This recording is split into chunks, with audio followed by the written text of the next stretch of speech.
Hello বন্ধুরা, welcome to my channel পলিস কিচেনে সবাইকে স্বাগত।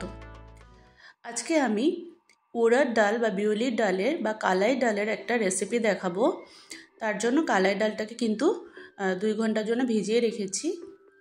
আর লাগবে একটা পেঁয়াজ, টমেটো, কিছুটা পরিমাণ আমন্ডস, আদা, কাঁচা লঙ্কা। এবার আমি বিউলির ডালটাকে বেটে নেব। একদম মিহি করে কিন্তু পেস্টটা করতে হবে। আর আমার ভিডিওটা যদি ভালো লাগে প্লিজ লাইক, শেয়ার, সাবস্ক্রাইব করতে কিন্তু ভুলবেন না। আর পুরো ভিডিওটা দেখার জন্য অনুরোধ থাকলো। এবার দেখে নিন, একদম মিহি করে কিন্তু ডালটাকে বেটে নিয়েছি। এবার ডাল বাটার মধ্যে আমি হলুদ গুঁড়ো আর নুন দিয়ে দেব।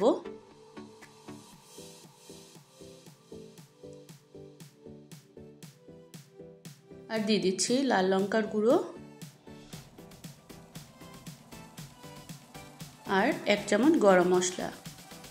এবার ভালো করে কিন্তু ডালটাকে মেখে নেব মশলাগুলোর সাথে।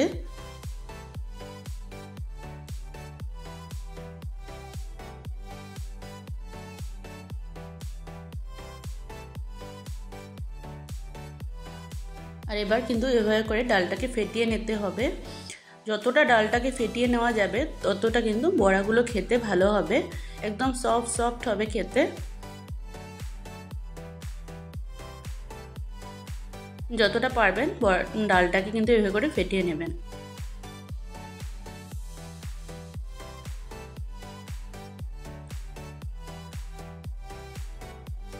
এবার আমি যে বাটিটার মধ্যে ডালটা বেটেছিলাম সেটার মধ্যেই আমি পেঁয়াজ, কাঁচা লঙ্কা, আদা, টমেটো আর আমন্ডসগুলো দিয়ে একটা পেস্ট বানিয়ে নেব গ্রেভির জন্য।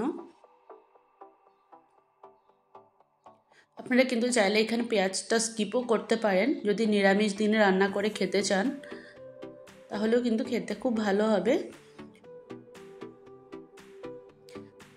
মশলাটা কিন্তু পেস্ট করা হয়ে গেছে। এবার আমি প্যানে সর্ষের তেল গরম করে নেব আর বড়াগুলো ভেজে নেব।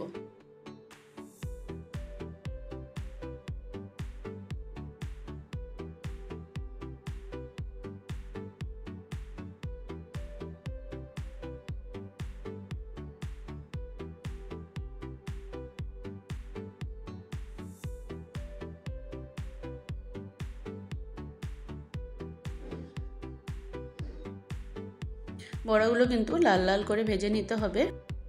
আমার কিন্তু একবারের বড়াগুলো ভাজা হয়ে গেছে। এবার আবার যেটুকু ছিল সেগুলো দিয়ে দিচ্ছি, সেগুলো আমি ভেজে নিয়েছি।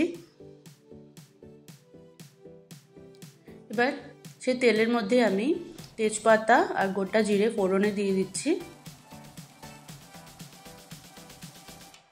এবার দিয়ে দিব বেটে রাখা মশলাটা। সামান্য জল মিক্স করেছি মশলাটার মধ্যে।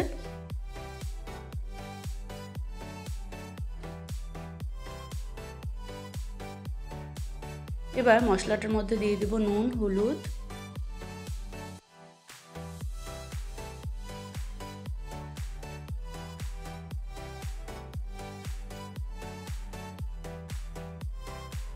এবার দিয়ে দিব শুকনো লঙ্কার গুঁড়ো,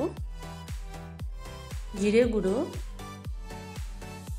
এবার ভালো করে মশলাটাকে কষিয়ে নিতে হবে।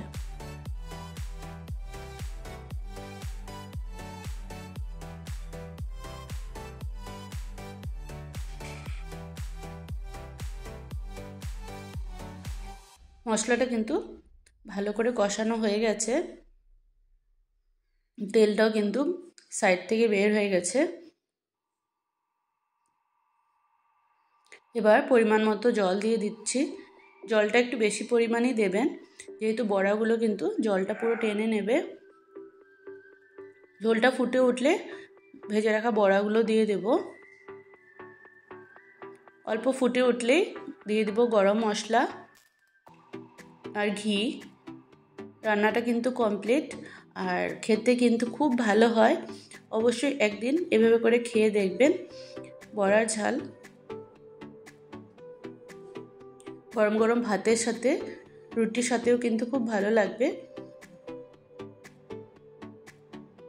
এবার গ্যাসটাকে অফ করে দিচ্ছি, করে 10 মিনিট স্ট্যান্ডিং টাইমে রেখে গরম গরম ভাতের সাথে সার্ভ করে দিন এই বড়ার ঝাল।